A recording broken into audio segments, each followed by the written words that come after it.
when someone comes to enjoy and have fun, they're always a good guest. But I'm going to tell you three that stuck out to me. One of them is the incomparable Aunt Barbara. Now, Aunt Barbara was one of Tupperware's top selling uh, representatives in the country, and she used to book her Tupperware events. I don't know, twice a year only, and the phones would go crazy.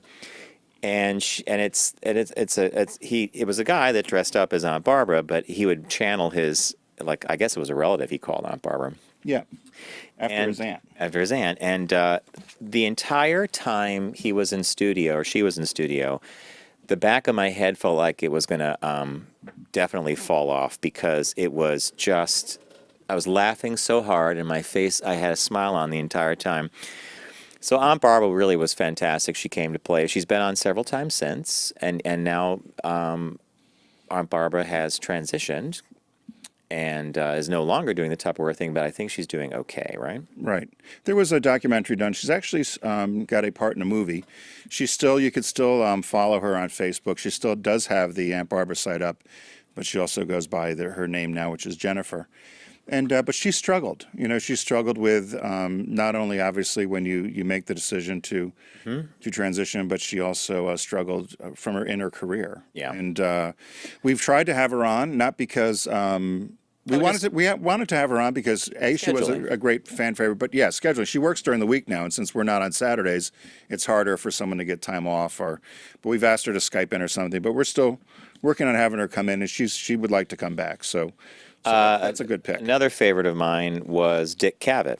So I grew up watching Mike Douglas, Merv Griffin, Dick Cavett, Johnny Carson being the kingpin. So when you have a chance to talk to someone who you watched as a kid interview some of the most famous celebrities on TV, you take it. He was an incredibly gracious guest. He called in from his Hamptons home, actually. And I have a picture up that I put of him with meeting Miss Betty Davis. He told us some great stories, and not once, but at least 3 times during the interview, he would stop to say, guys, he goes, it's a pleasure talking to you. You're well prepared. We knew a lot about him, about his past. And then at the very end of the interview, he goes, oh, can I tell you one more story? We're like, you're Dick Cavett. You can just go ahead. Go ahead. Tell us more. So he was a personal favorite of mine. And the last missed opportunity there with him was having his wife on. Yes, because she was big. She wrote a business book, and he wanted to have her on. We probably should still pursue that. I'm sure we could do that. Yeah. And my last favorite, because of the relationship he had to Johnny Carson, was a lawyer named Henry Bushkin. And if you remember Carson in the old days, Carson used to talk, part of his monologue used to be about Bushkin. Bushkin says I could do this, or Bushkin says I could do that.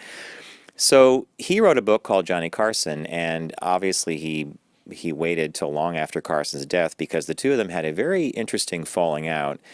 And it was a wonderful interview. It's a good book. It was not necessarily a tell-all, but it did give you a very behind-the-scenes look at someone who was an insanely private man. For being so important to American television, Johnny Carson was a very, very private guy, and he would have just loved to have done the show and gone, very shy and gone home.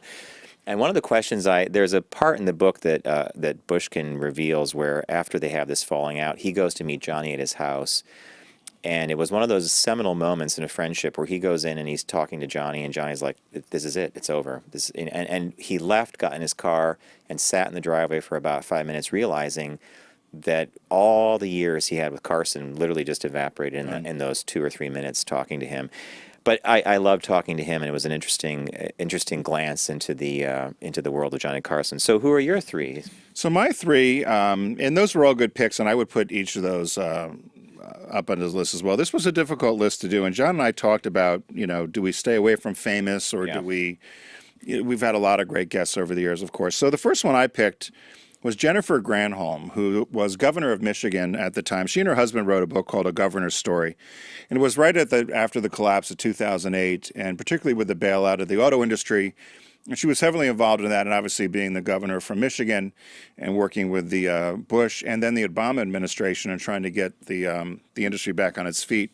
She'd written this book, and we actually read the book, which we found out was rare. That's the other thing John and I did. We would always try to read the books before the people came on. They said, no one reads the books. They give you a little sheet with 5 questions, and that's it. So she came on, and we talked about her. We kind of surprised her that we knew that she was on the dating game once. And the biggest compliment, and one reason why I put her down, is when she was leaving, and I believe it was sincere. She looked at John and I. She said, I really have to thank you. She said, I've spent all day at MSNBC, CNN, CBS, and I've been interviewed by a bunch of people, and this was by far our best interview today, and time well spent. She goes, you guys did your homework. You asked great questions. You asked smart questions, and I really enjoyed myself. And I thought for you and I, because we were the only ones at SiriusXM that asked for her. Yeah. Nobody else wanted to talk to her, and so that's why I put her there. The other person was somewhat of an idol of mine, I think, growing up, and John mentioned it earlier about the Preppy Handbook. We had seen something, I don't know where, we thought, wouldn't it be funny to have Lisa Birnbach on from the Preppy Handbook? And lo and behold, we reach out to her, and she says, sure. Sure thing. And she came. What I loved about her, and there's a picture you'll see there she was with Chip Kidd, who's a famed book graphic designer for book jackets and so forth. And she came to play. She came dressed like a prep. She was funny. She engaged with us. She had a lot of great rapport with us. We always thought she could be a great either co-host or a regular. She did radio for a while, right? And she was a lot of fun, and we had a great time with her. The first time she was on, I was late. My train was late, and I only got in at the tail end. But what I loved about her was she came to play, and she was such a typical prep. So John and I invite her on for our Christmas show. She shows up 45 minutes late.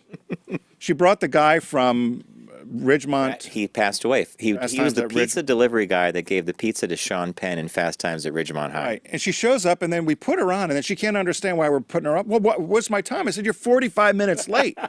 There's a schedule on this. So she was fun, and then she came on to talk about True Prep. And then the third one's an obvious one for probably John and I, because we've talked about him a lot. And why I put him on there, Tim Gunn, was he was another person who came to play. And we've had a lot of very well prepared guests that have come in. Tim Gunn was a textbook. He greeted John and I in the hallway, knew us by name, so he obviously did some homework to know which was John, which was Tim.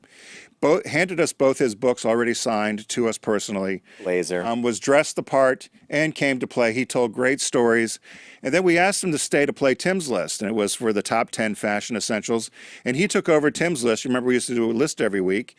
And he came and he did the list, and he did the not on the list and whatever, and he played along, and he was great guest. Actually, I'm smiling and laughing because I remember that afternoon so well. He was such a wonderful guest. I could have put him on mine, yeah. And another coup about Tim Gunn, which really drove the people at SiriusXM crazy. They tried forever to get him to go. He'd never gone on a SiriusXM show, and then John and I were cut off after that because we had the Pet Shop Boys lined up, and then when they got wind of it, John and I got our hands smacked. The Pet Shop Boys were excited to talk to us because we wanted to talk to them about the intersection of how they market their music, make their music, the graphic design, the fan club, just a business conversation for a band that keeps making music.